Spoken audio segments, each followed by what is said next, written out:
Le Seigneur est bon, sa miséricorde durera toujours. Ses bontés vaut mieux que la vie et sa parole est une richesse pour nos âmes. Quiconque la trouve est heureux.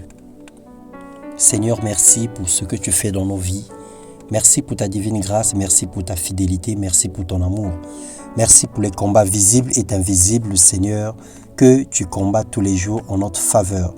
Nous voulons te dire un grand merci et bénir ta sainteté ce matin.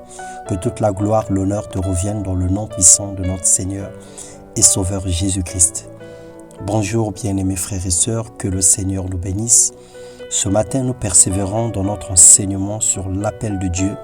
Et le sous-thème de ce matin, c'est le concours des circonstances. Nous lisons dans Romains 8, le verset 28 au verset 29, la Bible déclare « Nous savons du reste que toute chose concourt au bien de ceux qui aiment Dieu, de ceux qui sont appelés selon son dessein. Car ceux qu'il a connus d'avance, il les a aussi prédestinés à être semblables à l'image de son Fils, afin que son Fils fût le premier-né entre plusieurs frères. Et ceux qu'il a prédestinés, il les a aussi appelés, et ceux qu'il a appelés, il les a aussi justifiés.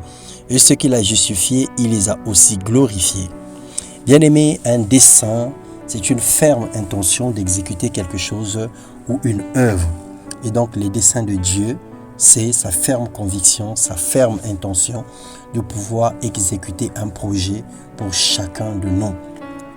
Ça voudrait simplement dire qu'en tant qu'appelé de Dieu, en tant qu'enfant serviteur, servante de Dieu, tout ce qui arrive dans notre vie devient volonté de Dieu. Le Seigneur n'est pas à l'origine de toute chose. Le Seigneur n'est pas celui qui emmène toute situation dans notre vie. Mais lorsque cela arrive dans la vie du juste, ça devient volonté de Dieu. Parce que le Seigneur va utiliser toutes les situations pour pouvoir orienter son serviteur et sa servante. Le Seigneur, lorsqu'il conduit la vie de son serviteur, les situations quotidiennes, positives ou négatives, bonnes comme mauvaises, deviennent des opportunités. Le mal se change en bien, la douleur en joie, le chagrin en bonheur. À chaque fois qu'un complot se lève contre toi, le Seigneur va l'utiliser pour que derrière ce complot, que ça soit un sujet de l'élévation. Ou encore lorsqu'un malheur pourrait arriver sur ton chemin, le Seigneur t'en délivrera pour en faire un grand témoignage ou un sujet de miracle. Considérons nos diverses épreuves, des oppressions, des attaques, des luttes quotidiennes comme des desseins de Dieu pour nous. Louons Dieu pour toutes choses, bénissons son nom pour tout ce qui arrive tant bien que mal dans nos vies. Joseph pouvait dire dans la parole de Dieu: « Oh, pardonne le crime de tes frères et leur péché, car ils t'ont fait du mal. Pardonne maintenant le péché des serviteurs de Dieu, de ton Père. » Joseph pleura en entendant ces paroles. Ses frères vinrent eux-mêmes se prosterner devant lui et ils dirent: « Nous sommes tes serviteurs. » Joseph leur dit: « Soyez sans crainte, car je suis à la place de Dieu. » Car suis-je à la place de Dieu? Vous aviez médité de me faire du mal. Dieu l'a changé en bien pour accomplir ce qui arrive aujourd'hui, pour sauver la vie à un peuple nombreux. Soyez donc sans crainte, je vous entretiendrai, vous et vos enfants, et il les consola en parlant à leur cœur. Genèse 50, le verset 17 au verset 21. Nous connaissons l'histoire de Joseph qui fut vendu par ses frères par jalousie. Et Joseph a reconnu plus tard que Dieu avait changé ce mal en bien, parce que c'était dans le but de sauver tout un peuple. Et nous connaissons l'histoire des enfants d'Israël, les fils de Jacob et ses petits-fils qui furent déportés en Égypte à cause des 7 années de vaches maigres. Et c'est lors de cette famine internationale que Joseph a été utile pour tous les Hébreux qui ont existé à ce temps-là.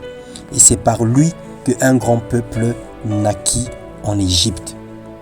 Il a reconnu que s'il n'y avait pas ce malheur, s'il n'y avait pas la situation où il était abandonné, ce bonheur ne pouvait pas arriver aux enfants d'Israël.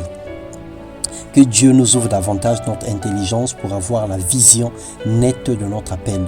Qu'il nous donne la grâce de bénir son nom tous les jours et de marcher selon sa volonté. Car tout ce que Dieu fait est bon. Bien-aimés frères et sœurs, arrête de te lamenter, arrête de murmurer, arrête de te plaindre. Arrête de pleurer tous les jours.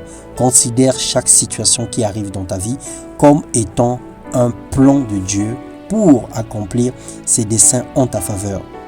Bénis Dieu pour toutes choses.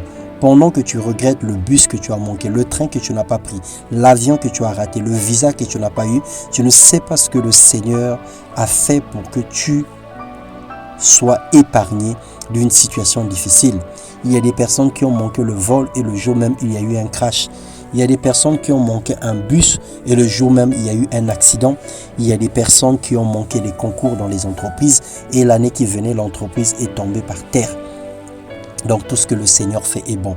Il nous connaît, il t'accompagne dans ton appel, il t'accompagne dans ton ministère, il t'accompagne sur le chemin qu'il a tracé pour toi. Rends grâce à Dieu, sois flexible et docile dans le nom puissant de Jésus-Christ. Soyez tous bénis. Alléluia. Que la gloire de Dieu couvre nos vies et soit notre partage. Amen.